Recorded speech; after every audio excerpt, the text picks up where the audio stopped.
Hey guys, how's it going?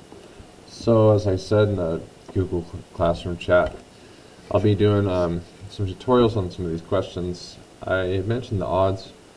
Um, I'll do odds. I might not do every odd question, especially if the homework assignment is do odds.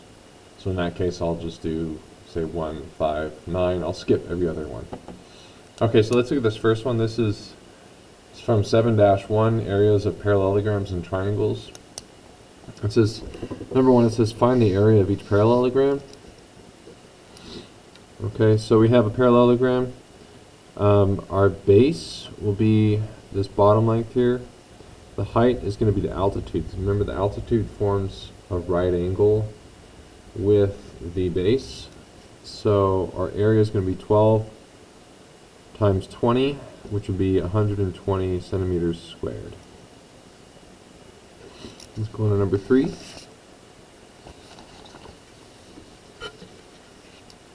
All right, number 3.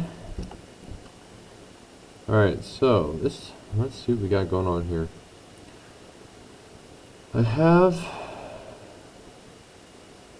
Okay, so this is a parallelogram. That means that this side is the same as this side.